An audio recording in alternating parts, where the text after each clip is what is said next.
Hello everyone, welcome to What If Issei Got Black Demonic Sword of Superpower Absorption movie. Before we start, please go support ecipionelafricano for writing that awesome fanfic. This is the translated version I made. There will be some mistake in character's gender, but of course Issei is a male. Chestnut has a twin brother, both were reincarnated by Rias Gremory, both being 4 pawns of her entourage. But the two brothers shared a similar power. To seal or keep that power at bay, the power or blood of the other was needed. I hope you already know what I mean. Well, Issei's girls are secretly in love with him, but they have to pretend not to be in order to discover their brother. And there will also be another surprise. Chapter 1 Prologue. Well, as I put in the story description part, this will not be a cheating story. Another point, here Issei's girls are completely in love with him. Here the leaders do not betray Issei, and in this story the mother of Akeno, Kuroka, and Kaneko is alive. Also here the spelling is not Search's wife, his wife is another, just as there are militias. Also others like Tiamat and Seraphal are in love with him. Another thing here is that Vala has 2 women, but they are going to betray Vala, apart from the fact that he is bad and a womanizer. Just like Gabriel, Penumu, they are in love with him. Well, as I said, both have powers that can match or surpass the 2 celestial dragons. Chapter 2 The Beginning Part 1. Well, the first part of this story. Just to start the story, we'll begin with the cabil fight. Well, what am I doing here in a bed bandaged? My name is Issei Hujou. I have an older brother of my same age named Sam.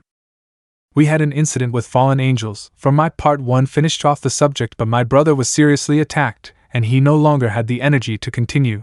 I suffered the same fate as my brother of having my life taken away from me. Before that, my brother was the perfect boy, handsome and strong, and my parents loved him very much. I was the opposite side of my ugly and weak brother, but besides not having brute strength, I was blessed with being someone very intelligent and calculating. But that wasn't enough. The girls saw me as an annoying parasite who was in the middle of my brother, and when I was about to confess my feelings to the girls, my brother would come and propose what I did first, and he would always vote them off after a month or so, but it was always the same. I was fed up with that life. I just wished someone would love me. But I felt that I couldn't dream that dream because it was killed by a fallen angel. But hope returned when I found out that my brother and I were revived by my beloved Rias Gremory, a very pretty girl, if not beautiful. But I had illusions, or something like that. As always, the girls from the occult club went with my brother, but I noticed something. They didn't seem happy with him, but in the eyes of others they seemed very affectionate. We were both revived as pawns. We had 4 of each, and as always my brother had the best. He was the security, and as always he took the credit, when I, without any other power, did the job almost alone, even if it meant risking his life. After that I had encountered a nun, who was about to be attacked by a man who tried to attack her, and Chestnut went in to defend her, but in exchange for severe injuries, only for my brother to arrive later taking credit for having destroyed the enemy without taking any injuries. While I was bleeding from my leg from the graze of the guy's light bullet. Like the other girls, the blonde girl despised me for continuing with my brother, but they also had that expression of annoyance, or something similar. But the question is, why are they hanging out with him if they show that face? I wouldn't find out. While that continued, the beatings and abuse from the girls began. I felt like I wanted to die, but I couldn't because for some reason it wasn't my destiny. Later I had to defeat rogue demons as ordered by my AMA Rias Gremory. Just like always, I began to defeat the renegade demons. With little effort, I was able to take a black demonic sword from a demon. And with it she killed him. Then the one who grabbed the sword pricked him and took a little blood. Then his brother appeared and took the demon's head off. I, being intelligent, just hid the sword and fell all bloody. And then my brother took all the credit for the victory, saying that he had defeated them, being the security I said he could defeat them. A vile lie. I decided to train on my own, and only the blonde cured me and then insulted me because I wasn't like him. Worse, I felt that it hurt him to talk to me like that, but I didn't pay attention. As always, his parents preferred his brother to him. In the closet he found a pair of fighting gloves.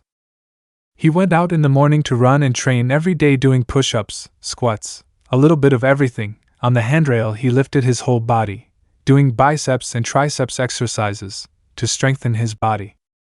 He had to become strong so he wouldn't be humiliated by his brothers. When he went to the club, he was always treated badly and sent to destroy renegade demons. He knew his brother was always after him. He didn't care. He knew he was the one who could defeat his enemy. But he didn't have talent like him, who could surpass him at any moment, since he was perfect for everyone. His brother, if he did them willingly, could overcome all his strength and speed, but his weakness, or where they could defeat him, was in his intelligence. That was his weakness, the ability to analyze his enemy or battle, which was perfect in that specialty. My strong suit was intelligence and analysis, so I was very good, but what good would it do me in a field where brute force was the main thing? After the days had passed, some fallen angels wanted to take the blonde. His brother himself went to fight and took advantage of the Red Emperor's transformations. I did the same thing. I analyzed my enemy and used his own strength against him. We had managed to save her, and my mistress turned her into a demon. Later I found out there was another clan of demons. It was the Citri clan, where Sona Kaicho and her entourage were. They also treated me badly, as did her boyfriend named Saji. Well, I wasn't interested. The two of us faced each other in a duel to search for our relatives. We played a game of dodgeball where my brother had excelled as had I, and we finished off the Citri group. I had won, and it was time to go and claim the family member. All of Rias's entourage went to see our relatives. The two of us left separately from the group. I had entered that forest when I heard roars, but they sounded worse than pain. I entered a somewhat old cave where there was a light blue dragon who had serious injuries. I helped her with some medicinal herbs that I found there. While I was leaving her, there was a dragon. Scaly, black and horned. I didn't know what to do, but I remembered that I wasn't going to be weak. I had to overcome my brother. I launched myself into the attack. With sword in hand I went, he being big and I small. He had a clear advantage in strength, and I in skill and speed. I took advantage of my speed, and managed to cut off the Achilles heel of both legs, while when that dragon fell while he was recovering I threw myself at his sword and stuck a sword in his neck, leaving me very tired, but in return, from the body a sword materialized, which I gladly accepted for that fight. She was a bit tired and hurt, so I went to check on her and saw that she was recovering very well. I just said goodbye to her with a kiss on her forehead, letting her recover, causing a slight blush on the dragon. I went away, and in the distance I saw a Bengal tiger where it was being attacked by a large saber-toothed tiger. I helped that tiger to be my familiar by assembling that saber-toothed tiger. After that I asked him to be my relative, and he gladly accepted, and to protect me he gave me this, a gold-colored necklace that I told my family about. Well, I came out of there somewhat hurt when I saw my brother, who had gotten a fairly powerful relative. A black dragon. The girls seemed happy with that achievement. Well, leaving there we went to fight some fallen angels. I chased one who went into a forest. With my dragon sword I raised fire and had killed him, only that crow had left behind a leather-bound notebook. I took it and left there. I got home, and I checked that book. It seemed to contain all kinds of spells, hidden magic, rituals, and how to use them. In addition, some of the pages seemed to be torn from another book. They had instructions for invoking spirits and other things. Start watching them, reading them, and understanding how to summon and control my magic. After that, our lover's fiancé arrived at the occult club. He was Razor Phoenix. He was the heir to the Phoenix clan. He came with his entire entourage. The safe of our mistress's engagement was in a week.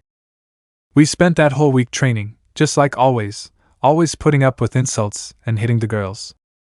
But I knew that those blows were not from hatred but from pain. The next question was why they were doing it. The vice president of the occult club, Akeno Himejima, gave me exactly the part one needed to be able to develop those powers from the book. She had taught me how to use magic and manipulate elements. Of course, my brother was always boasting that he could handle great demonstrations of magic. I knew well that even though I was weak, I always had to use my strength and energy in accurate blows and not waste it. At night I would go practice alone on a mountain. I improved and improved all the techniques I learned, and I was almost ready to summon the creatures the book mentioned. The day had arrived. We went with all that desire to win, plus my boastful brother. In that competition the referee was a very beautiful silver-haired girl.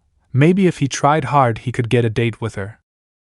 But it was in vain. That woman looked at him with contempt, and to top it off and destroy his illusions she would be in love with his brother, telling him that they could never be together, and that she preferred her brother to him for being a weakling. That hurt me. I already knew that as long as I was close to my brother no girl would be interested. We went out to fight. Almost all the members of the club left, leaving my brother who only had what's against a pawn. I had destroyed 3 pawns, 1 bishop, 1 rook, a knight and the queen as a razor. I was already very tired. My brother had gone out to fight Razor Phoenix. He had lasted some time but lost pathetically, with attacks in front of him with the flames of the phoenix. The next one to face him was me. I gave my all, receiving and delivering accurate blows to my opponent, and even though I was weak, I still had the power to defeat him. Blows came and went. With or without magic I was tired of him. On the roof of that place, with little magic I had cornered the so-called immortal, and when I was about to deliver the final blow, I bent down, grabbed him by the waist, threw him to the edge of the roof, falling to the ground, and with my right knee I hit him in the stomach, drawing handfuls of blood. The last thing I heard was that Rias Gremory had won the duel. Chapter 3, the beginning, Part 2. Well, another part of this story. After hearing the winner, I felt like my head was hit with something apparently, or if it weren't because that place felt warm. I also felt delicate hands moving over my body, sending shivers all over my body. I couldn't open my eyes no matter how hard I tried. This treatment was repeated 1 or 2 more times. Afterwards I woke up. The wounds caused by the confrontation were no longer there. My body had some red spots on my chest. In the afternoon of the same day, I had gone with my mistress to find out if it was true that we had won.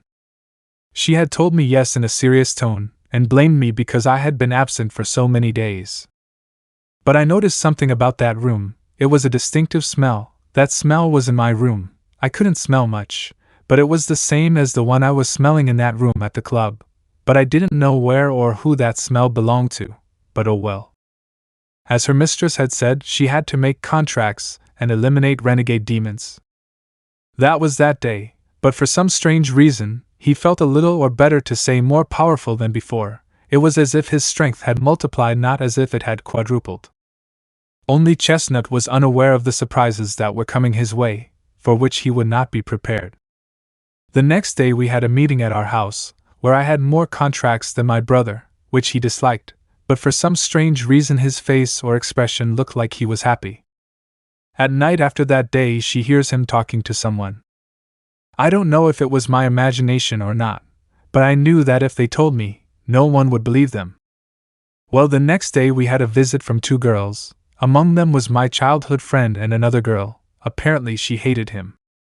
He had told him, almost as he said goodbye, that he didn't know how he had become friends with a useless person, and that if he could have, he would have better not have met him, but his brother.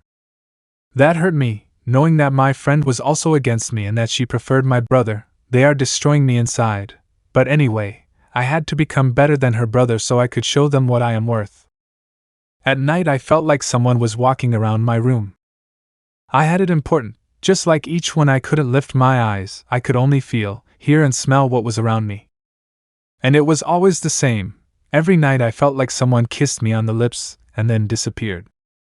In the mornings I would wake up and not feel anything different, but if it was real I wanted to know who that person was who came into my room and kissed me. After many missions to different places, I had become stronger. I trained alone. I had to prove how worthy I was. Just like we hunted down someone who had stolen the Excalibur swords. Me, Kiba, Zenobia, Kaneko, and Saji, we set up the chase for the guy, who apparently was an exiled priest from the church, and who seemed to be insane. But we didn't know what wasn't waiting for several fallen angels and demons weren't waiting for an ambush. Apparently someone had informed them of our location. But the dilemma was who? Altogether we were able to finish off those guys, making Kiba and Zenobia disappear. The three of us left so as not to arouse suspicion. A few days after the attack, I was walking through a park when I suddenly saw my brother leaving in the distance with some guys who didn't look right. I hid as much as possible, and followed them on a road without a path. It was a deserted road with only the fog accompanying them. I lost track of them in that fog. That same night in an alley some guys were harassing a girl my age. "Come on, darling, we won't do anything to you. If you come, I bet you'll have fun." "Girl, I don't want to." "Come on, brat." Issei, "Hey, what are you doing here? Don't bother her. Or else you won't be a brat." Issei, "Something that will hurt them." "Yes, of course." Three muscular guys came towards me, planning my strategy. I made the first one attack me, to dodge him leaving him off balance, grab him by the neck and put him in a key leaving him unconscious. I managed to deal with the other two, with 2 well-aimed blows to the throat, leaving them badly wounded. Lastly, I had to use a knife to cut his belly and let him bleed out while I picked up that girl. Issei, "Hey, are you okay?" Girl, "Yes." Issei, you don't have to be on the street at this time, there are a lot of thugs. Girl, "Yes, excuse me, what is your name?" Issei, "My name is Issei." I had withdrawn, leaving that girl far away from those boys. That girl was beautiful, and I didn't want to get my hopes up, since I knew it was impossible to be with her with my brother around. After my brother's escape, there was a lot of rogue demon interaction in the city, every now and then attacks. I went to fight them while the others went after others. I just knocked down and killed everyone who got in my way. In the end I had become stronger and stronger than before. My brother came and went to various places, always with that air of impoliteness and superiority over others. We then meet a leader of the fallen angels, who had said that he was going to destroy the city to cause a war between the 3 factions. The Issei and Gremory group and those from the church went to fight Grigory's cadre. Those of us from the Gremory group went to defeat him. Kiba had to overcome his past trauma and awaken the balance breaker. The cadre was not attacking. At that moment my brother had arrived in his armor to defeat the cadre. He had given him battle, but he could not defeat him. As a second to the battle I went to defeat him. Some time had passed, and I was able to contain the attacks. I needed no blows and no time to destroy it. When the White Imperator Dragon had arrived to take the cadre to the underworld. At that moment the 2 carriers of the celestial dragons communicated about their fight. But something different could be seen on their faces. As if those 2 were in cahoots. But I don't know what will happen next. Chapter 4 After Cabil. Well, another part of this story, I hope you support it. After the fight with Cabil. Issei, "Excuse me, Miss Rias, may I go?" Rias, "Look, worm, go away, we don't need you here, right my Sam-kun?" Akeno, "Era Arias, don't monopolize Sam-kun." Issei felt that his hopes of being with them were impossible. Issei had left towards his house. Sam, look, that loser doesn't know what it's like to have power. Sam, "Well my dears, I'm leaving. I have some business to take care of." Rias, "Yes, Sam-kun, we're leaving." Sam had kissed goodbye and disappeared into the night. Rias, "How despicable, how I wish all this would end." He wiped away the kiss he had received as it repulsed him. Akeno, "You're right, I'd like to kill him now, just for the favor we have to endure it." Rias, "Yes, the good thing is that we can go at night to you know where." Akeno, "You're right." They both sighed. Kaneko, "Excuse me, senpai, how long will we put up with that impolite person?" Rias, "Until everything is found out, and your sister is not helping with it." Akeno, "And by the way, they told you about the other 2. Rias, "They know that he is meeting with Sam secretly, but they don't know where." Akeno, "Please let this martyrdom end." Irina, "If I can't stand it anymore, God please give me strength to bear it." Asia, "That's right, Irina-san, I don't think I can stand hurting him any longer. Rias, I understand you too, Asia-chan. It's hard for me too to do this, but soon we'll be able to be with him. Akeno, I hope so. The girls from the occult club left. While in a room, in the chestnut room, a chestnut tree is seen being bandaged, for the wounds sustained during the fight against Cabil. Issei was thinking about everything that was happening, and that was happening around him. He knew that something was not right, but what it was, that it was that important part that he was missing to know everything. Issei, why Sam is angry, without saying anything. She got out of bed thinking, every night since she saw him it was the same thing he was plotting or that could happen. Issei, why is it always him? That question also had him intrigued by the attitude of the brown-haired girls. They always treated him badly, but something in their eyes said otherwise. Issei, do they hate me or not? Why did this happen to me? Why did I have this damn hell of a life? How I wish someone would appreciate me and not notice my brother. Sadness moved him, and boy would it be, being in your brother's shadow and not being noticed, and also being used only as a means to reach his brother. Issei, well, let's go to sleep. The chestnut had fallen asleep. Later, through a magic circle, several girls had arrived to the chestnut's room. Rias, look at him, he looks so sweet, and we can't do anything. The redhead clenched her fists along with the other girls. Akeno, you're right, when this whole nightmare is over, we'll be able to be with him. Kuroka, yes, Issei Naya will be ours and he will be the leader of our clan. Kaneko, you are right, Kuroka-nisama. Rias, Akeno. Akeno, there's Butcho. The black-haired girl puts a spell on the chestnut tree. He could hear, feel and smell, but he couldn't see. The redhead sat on the edge of the bed where the brunette's head was and stroked his hair. Rias, just wait, my Issei, and forgive me for doing this to you, but I have to find out who that bastard is and then you and I will be happy forever. I can't wait for that day to come. Rias was thinking, just like the other girls, about looking in the closet for some clothes, and each of them said goodbye to him with a kiss on the lips. Afterwards Akeno had undone the spell and they left with the brown-haired boy's clothes, leaving that chestnut confused. Issei, maybe it was a dream. His hand touched her lips, and he smelled that aroma, a scent that had always been smelled in his room since he met Rias. The next morning, he woke up as usual, seeing that some clothes were missing from his closet. Sometimes sweatshirts, t-shirts, pants, shorts, t-shirts.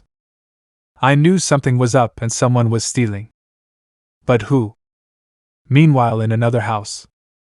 Rias, oh, the smell of my beloved, how I wish I could be with him right now. Akeno, Rias is already thinking of capturing him for yourself. Rias, yes Akeno, Issei is mine and only mine.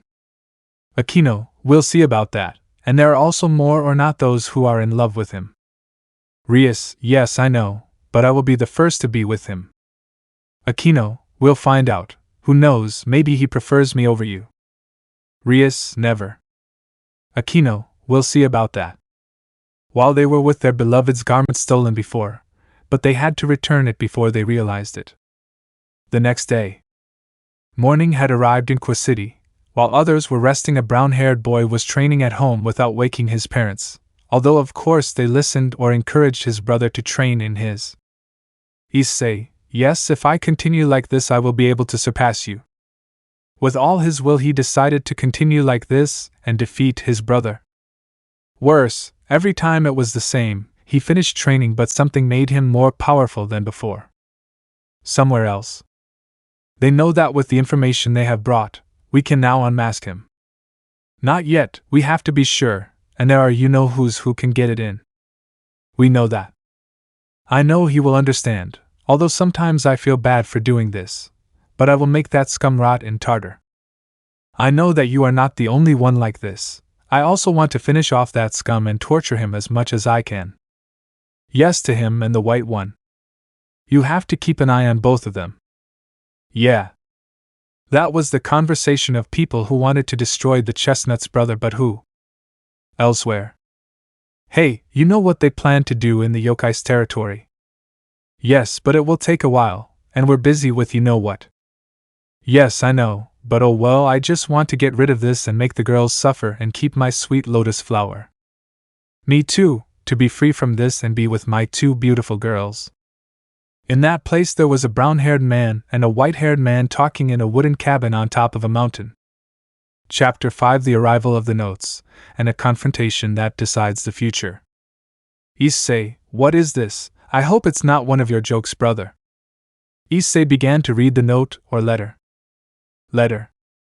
Hello, I know you don't know me, but since I felt something for you, I hope you accept my feelings. Despite who I am, sooner or later I will appear before you. I love you, your secret admirer. Those words shocked the brown-haired man because he had that letter, whether it was a joke or not. But who was that letter from? What I knew was that it was from a girl, since in the letter it was red and had a kiss mark. For now he would only hurt himself. Meanwhile elsewhere. Akeno, you already put it on. Rias, yes, we are finally taking steps towards our future with him. Akeno, yes, I'm waiting for that. I already want to have him in my hands and give him lots of pampering for what we're doing to him. Rias, yes, but remember, she's also starting to do yours. Akeno, yes, I already have it on the list, I just need a few details. Rias, in a few days, deliver yours as we agreed, to give him clues. Akeno, yes. Rias, well, I have to call him. I have a mission from Michael, for him to carry it out, to have some power and resistance to endure it. Akeno, yes, if not it can be dangerous. I don't want anything to happen to my Anata. Rias, well, you can call him Kaneko. Kaneko, yes, laughed Senpai. Kaneko had gone to look for the chestnut tree. Kaneko, come on, Rias Senpai wants me to come. Issei, I'm going. The two headed to the occult club to receive the redhead's orders. Rias, let's see, look, Michael, I ordered you to go to this address and I want it now. Issei, understood, anything else you want? Rias, not at all, apart from my sight for today.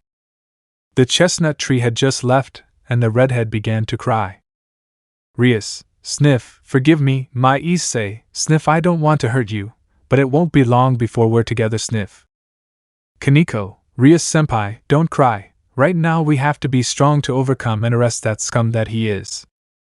Rias, yes, we will discover that bastard, and I hope he pays for the suffering his brother is going through. Meanwhile, in a chestnut tree's room. Issei, well, I hope this assignment isn't like that redhead who sends extremely dangerous contracts, but well, I'll get ready for the trip. After getting some things ready, with the contract and the letter he had given, there was a teleportation pamphlet that sent him to his location. When he teleported, he appeared on a dark hill, the clouds purple and black, the darkness of that place as terrifying as the night and darkness itself. As a warning, the letter only had one leaflet going and one returning, so all that was left to do was destroy the target. In the letter it said, "The place whose experiment and reports from us, it was discovered that they would bring something from beyond, so destroy everything you find, and if you find someone in the place who seems suspicious, you have permission to kill them. Good luck, I hope you fulfill your mission." Issei, yes, that's good information, but anyway, let's go for the mission. The chestnut tree began to walk and explore the entire hill, making sure there was nothing there, when suddenly, the earth shook like an earthquake and a roar was heard from the sky. Issei, what is this? What is happening? I'd better hurry before something happens. I still want to know who sent that note. The chestnut began to quicken his pace toward the top, when he reached a single, abandoned house or old building. He entered the abandoned house. Suddenly 2 fallen angels came out to meet him. Angel C, what are you doing here? Angel C2, yes, what are you doing here? Issei, I just came to bring you his death. Angel C, you've already come to your senses. The 2 fallen angels had 2 pairs of the black ones and had created lightsabers. Angel C2, you'll regret coming. Issei, as they say, he who laughs last laughs best. Angel C, damn. The 2 of them launched themselves to attack. The first one launched himself to attack him from the left, and the other from the right. While he grabbed the hand of one, with the other he grabbed the other's, and from the momentum the two of them thrust their swords into each other, leaving them bleeding from the thrust of their own swords. Leaving aside the two fallen angels, he entered the basement of that house, surprised to find that what was below was a lair, a labyrinth made of stone. Voices or chants could be heard in the distance that were manifesting. He hurried quickly, but it was already too late. Inside that place, there were hooded men. In the center was a summoning circle where a sinister armored monster manifested. We put a letter and number on the hooded ones, okay. E1, you couldn't stop us anymore. E2, we already knew that some of the factions were surrounding me around here. E3, by these we invoke this creature that no one can defeat. Issei, impossible. E4, if possible, attack. The creature let out a roar and launched itself at Chestnut, who was unable to defend himself as the two took off toward the surface. Creature equals CR. CR, Grayer.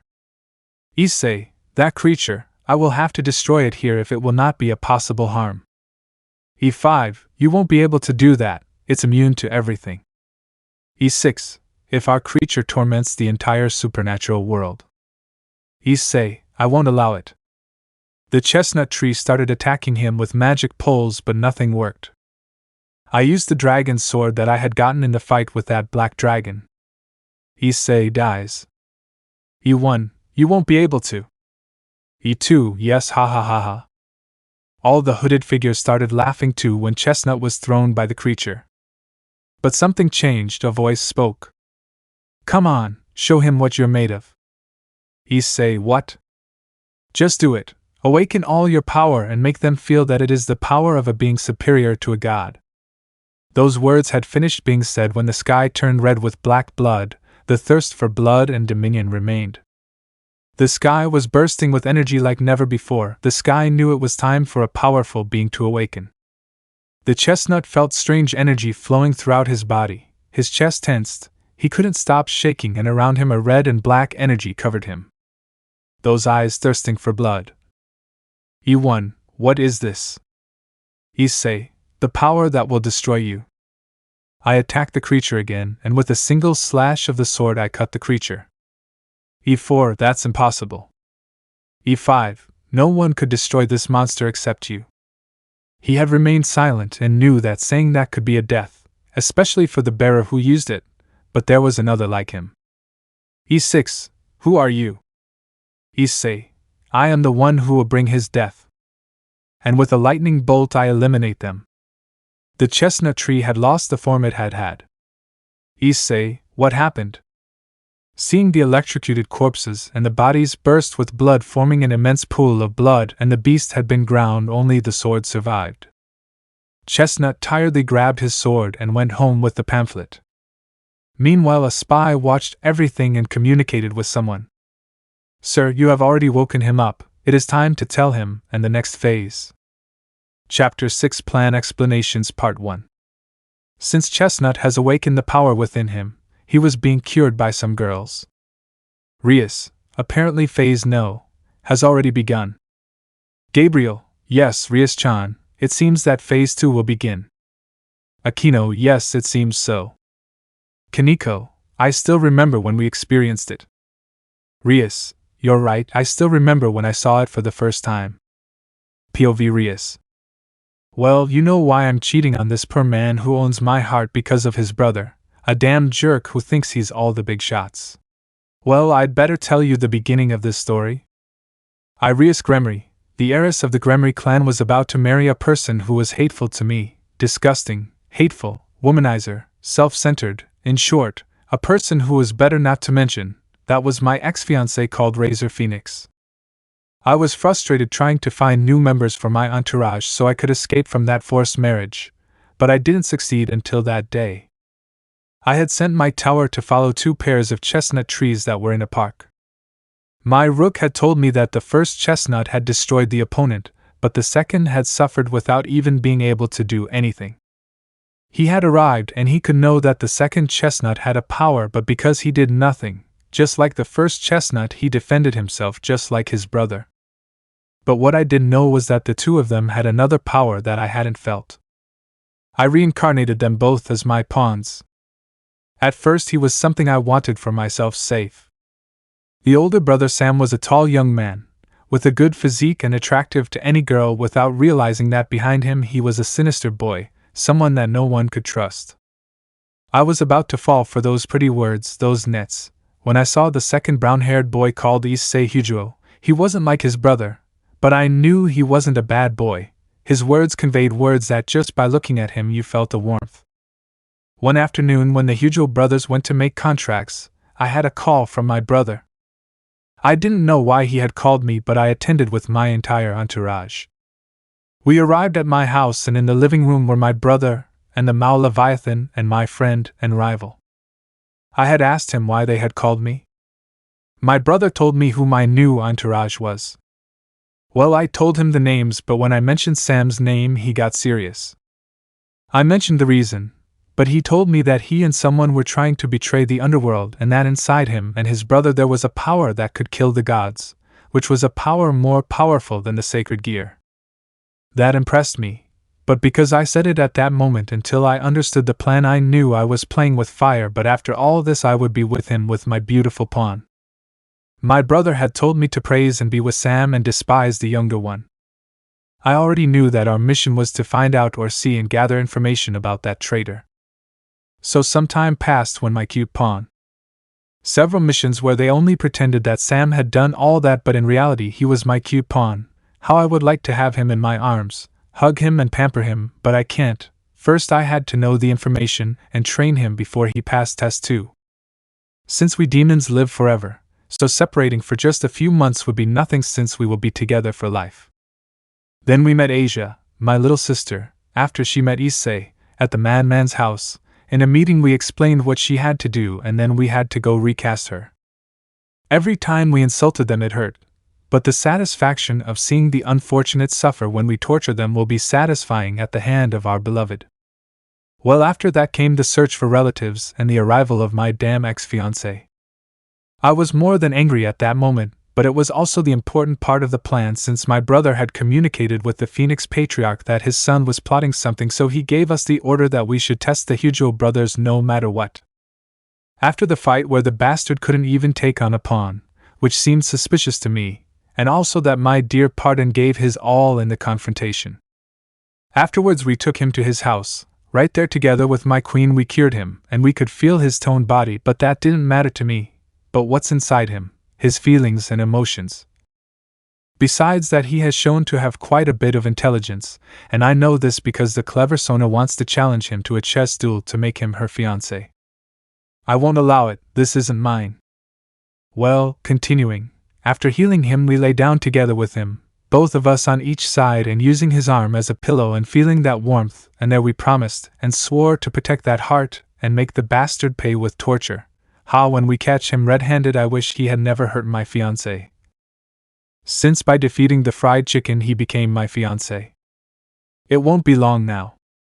After all, we've sent him on missions of renegade demons by order of the leaders of heaven and the fallen angels and my brother.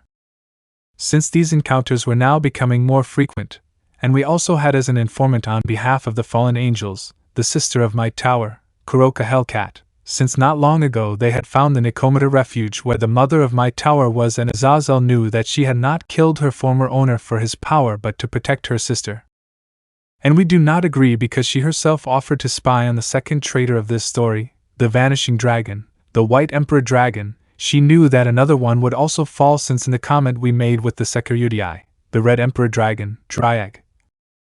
He told us that when they capture this loser they should take out the sacred gear and pass it to his brother, and that he had also communicated with the White One that he also wants to be its bearer.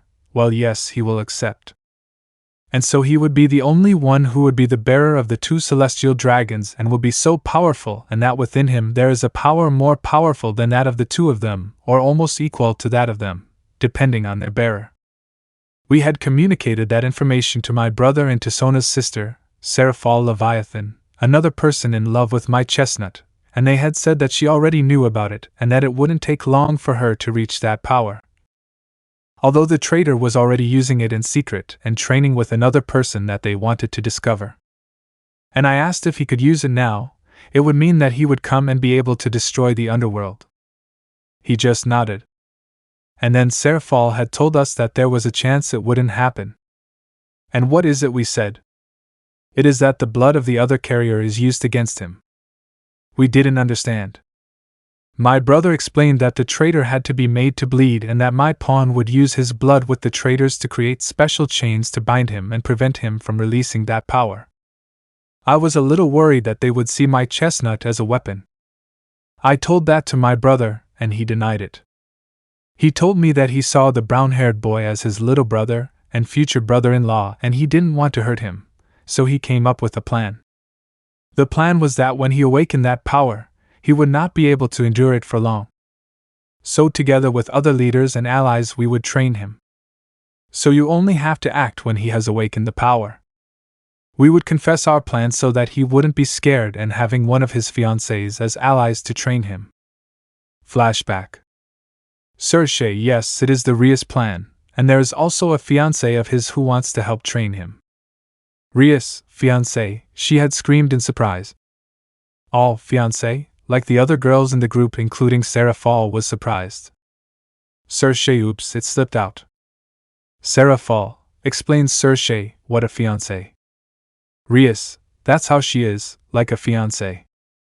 They all gave off an aura of death that terrified him. Sir Shay, all right, I'm leaving. And King Lucifer disappeared before another King Lucifer was appointed. End of flashback. After my brother Kufgalina escaped, we continued talking about how we would discover the traitor, when the renegade of the fallen angels, Kabil, appeared. We fought alongside the exorcist who, to my surprise, also wanted to get engaged to my Issei. Well, after the fight with Kabil and the suspicious conversation, we also met other women who were looking for information about the traitors and Issei's future wives. Even if he doesn't want it, he'll have a harem. I can imagine what his face will be like when he finds out that without even having moved a hair, a harem of women was forming around him. And I know I forgot to tell you that before the meeting with Kabil we received the sight of Archangel Michael and his sister Gabriel, and she with the gift of seeing hearts if they were good or bad. We knew about the pure and kind heart of my dear peon, even though she hadn't come, I already knew he was like that. Well, returning now that we are back, the leader of heaven sent us an S-class mission for my pawn, but we didn't know if he could handle it. He told us not to worry since a guard would be watching him. Yes, a guard of 100 angels. Well, the mission was a success. We had to go pick him up since he had already awakened the power and Phase 2 would be underway and the path to a happy life would begin. I wonder how many children he wants, 3 or 4, it doesn't matter, we'll have eternity to plan and complete it. I already want to join him, to be in his arms on our wedding night, or before that to be one with him. What is happening to me? I must not babble out loud. End of Poverty. Chapter 7 Explanations of the Final Part Plan. The plan was already in motion, after seeing and receiving the reports about the Chestnut. The factions began to form alliances to prevent what could become a problem in the future. They knew that through sources and reports they knew that many of the allies that the factions had and members of the same began to rebel. That was happening before what happened that day. That day mentioned marked the history of the entire supernatural world. That day was the murder of those 2 young chestnut-haired men surnamed Hugo, who were reincarnated by the sister of the current Lucifer, Rias Gremory. The 2 young chestnuts were attacked by a fallen angel with the mission of killing them. The question was why? The answer was simple. The chestnut tree known as Sam also in his possession the scarlet dragon's Longinus and boosted gear. And the other brown-haired man known as Issei did not have or was not the possessor of any sacred gear, but that did not limit him since he had a great ability to learn the movements of his enemy, analyze them, and use them against them as well as having great physical and mental skills. That was fine or it would go unnoticed. But what made one worry was that within them was a power that equaled or surpassed a god just like the powers of the 3 celestial dragons. That power resided in the 2 chestnuts, reincarnated as demons. The Mao Lucifer, upon learning that someone within the human world was related to individuals from the supernatural world and that they were about to betray the factions, he became enraged and asked to know who was in the human world. A guard had told him that the few informants had said that the informant in the human world was brown-haired, whose last name was Hugo, and whose first name was Sam. The Mao, upon learning the name, became enraged since not a few days ago he had been murdered and reincarnated by his little sister. But he couldn't do anything at the moment, not now, because if he acted, the danger could be higher than just a few renegades, and even more so with someone who was close to his family. So I called the faction leaders to resolve this, since this wasn't just happening in the underworld. It was happening in several factions, so they better start making moves to stop them before it's too late. Flashback. Reunion in the underworld, after the reincarnation of the Hydro brothers. The leaders of almost all the factions were present at that meeting. The four Mao were present: Lucifer, the leader of heaven, the leader of the fallen angels, the leader of the Norse gods, the gods of Olympus, the Egyptian gods, the leader of the Nikomata clan, and the yokai were present. Then the Mua Lucifer took the floor. Sir Issei, you already know why I asked for this meeting. Azazel, yes, we know. Zeus, it's because of the information theft case. Sir Issei, yes. Michael, so you know who it is. Sir Issei, yes, and the worst thing is that he is already among us. Poseidon, who is it? He throws a file with the Chestnut's face on the table. Sir Issei, his name is Sam Hydro. Not long ago a report brought me the name of the informant in the human world and… Azazel, why? Sir Issei, and it just so happened that the snitch was reincarnated as a demon by my sister. Ra, and what does he have? We can have him killed. Azazel, not so simple, leader of the Egyptian faction, God Ra. Ra, why? Azazel, if he is the informant, he may already have more in several factions, including his own. Sir Issei, yes, and the report also says that he has spoken with several beings from the supernatural world. Zeus, and then… Sir Issei, we can't risk it since he's not only a snitch but also the security. Azazel, that is something to be very concerned about. Sir Issei, yes, but that's not what worries me. Zeus, what a thing. Sir Issei, it's that this human, apart from having the Longinus, has another power, but it's not known. Michael, then it is true. Sir Issei, what a thing. Michael, that human possesses a power capable of killing all of us present. Poseidon, that is possible. Seraphal, but what power? Michael, I don't know how to explain it.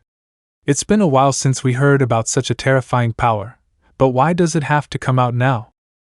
Ajuka, maybe they could use it to take over the entire supernatural world. Michael, maybe.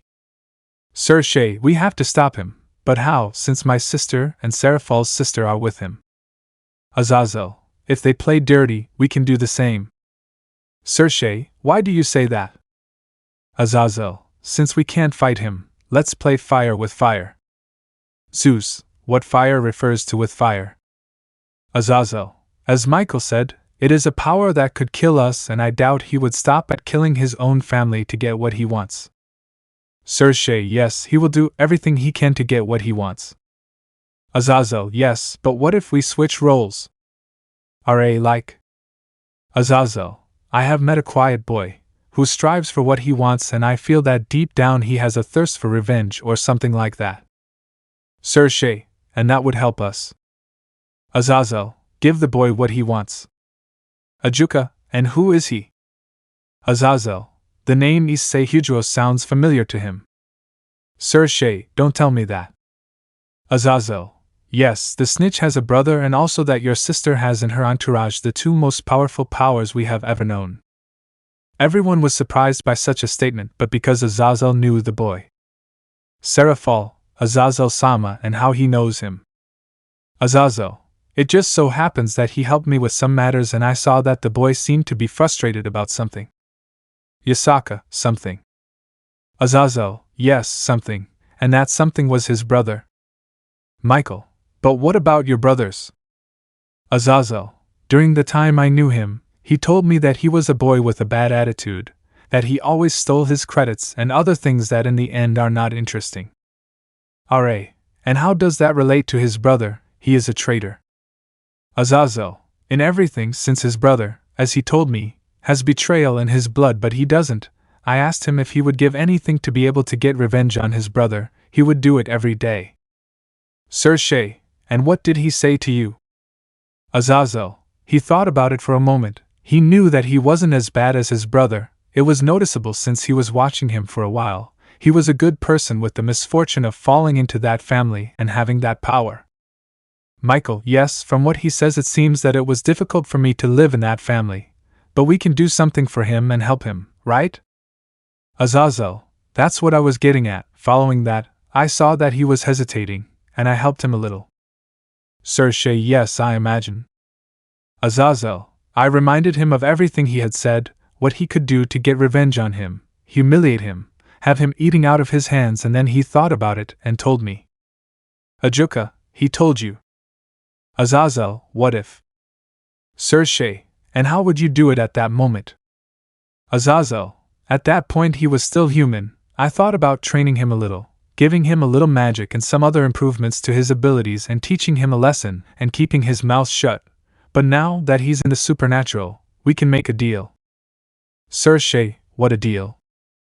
Azazel. The deal is that we will help him develop his full potential, train him and help him in any way we can. Issei. And what will we do with his brother? Azazel.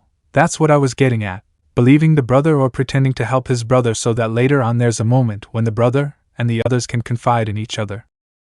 We would tell his brother everything and train him in secret and continue pretending after talking to him, and at the least expected moment we'd catch them off guard. Issei. You're a bad godfather. Azazel. Yes, I know. Michael. I don't like what they want to do to the child. Azazel. Yes, I know, but for example, right now that he is starting in the supernatural world, we will place our trust and knowledge in him. In theory, he would be like someone we will trust. It is something mutual between both of us. He trusts us, and we trust him. Michael. Yes, I know, but we can trust him. He won't turn out like him. Azazel. And if you know him better, you'll realize that you can trust him. He's a good person who was born with the misfortune of being with a family that doesn't love him. Michael. What you mean is we'll practically be like family. Azazel. Something similar, since I do not want to use that boy as a weapon and someone that we steal and then discard them. No, what I want us to do is create a bond of trust between him and us, advise him and support him right now, because when the brother finds out in any case, he will be protected and welcomed into one of the factions. Since we will not deny him entry or the help he needs, I don't know what you think. Issei. It's fine with me, and I agree with Azazel. Not to use the boy as a weapon but as a familiar, that's what I think. Michael. If so, I agree with that, I'm in. Zeus. Me too. Poseidon. I'm in. Yasaka. Me too. Ra. Me too. Ajuka. Me too. Seraphal. Me too. Magari. Me too. Odin. Me too. Azazel. Well, since we agree, let's plan when we will reveal everything. Issei. Yes, but we don't know when his power will manifest. Odin. The plan may begin when he is already awake, or shows signs of awakening his power. Zeus. I agree with that, there must be phases for this operation. Azazel. Just so we can agree, this must be done underwater, this project must be done in secret from the entire supernatural world. Issei. So, everything we do, we'll do it behind our backs. Azazel. Yes, because if there is another snitch and they discover us and tell on us, they could attack him before we get there to help him, or we wouldn't even know about it. Odin. They have a point in their favor, since there are many renegades from factions who could go after him. Zeus. Also, how will we know when to do it, and start training it? Azazel. As I said, we have to wait, and according to the training, we or someone we trust will train him in all possible specialties so that when it comes time to fight he is not caught off guard. Poseidon. That's right, the brother may already be training with the renegades to strengthen him. Michael. And how do we make them believe that he is present when in reality he is entering with us? Ra. Good point. Zeus. And if we make believe that the boy disappeared or is imprisoned? Azazel. You're crazy, you won't play with someone's life. Zeus. I don't plan on doing that, but rather making people believe that he is in prison when he is free. Michael. I didn't understand. Zeus. to explain it better, we invent a crime or something to accuse him of, so we have the snitch with his guard down, and as he said, when that happens, we catch him and we catch everyone who is with him, interrogating them and begin the hunt for anyone who threatens the lives of our people, and at last we torture him a little. Poseidon, you're bad, brother. Azazel, okay, and then the plan will remain like this. For the moment everyone will be pretending to be on the side of the traitor. That will be the first phase. The second phase is to start talking to him or sending him messages from us with the intention that he meets with us. Third phase. Before this happens, we must fake the crime of which he is accused and that the traitor of his brother knows. Sir Issei, so that's how the plan is, everyone agrees. Everyone nodded. Sir Issei, well, we're closing this meeting. We'll see you in phase 2. End of flashback. Thus concluded that meeting where the leaders looked to the future of the well-being of their people, who were in the hands of 2 chestnuts with the power to assassinate them. The brothers were like yin and yang, opposite each other, one bad and the other pure and good. They knew very well the hatred he had towards his brother. Why not give him a little help? Give him what he wants, see his brother pay for everything he did and is doing. Give him the opportunity to shut the talker's mouth by showing him what you could do to him. Even defeating him, imposing any punishment so that he suffers what he was doing. But that topic would be for later. The next thing that followed was to talk to the demones who had reincarnated the 2 chestnuts. To make it short, the Mao Lucifer, Sir Issei Lucifer or formerly Gremory, contacted his sister and his entourage to tell them what was happening. It was to be expected that they would be surprised. But anyway, they already knew the relationship between the 2 brothers. But they didn't want to do it, but they had to for the good of the entire supernatural world and themselves. So that he would not be killed by his brother. And so began the beginning of the future of the supernatural world, which depended on 2 chestnut-colored brothers who had the same blood running through their veins. Let me know in the comments below if you guys want the next part. Also check out my other video that has been shown and left. Thank you for watching. If you enjoyed this video, please like and share this video. And have a fantastic day. Bye.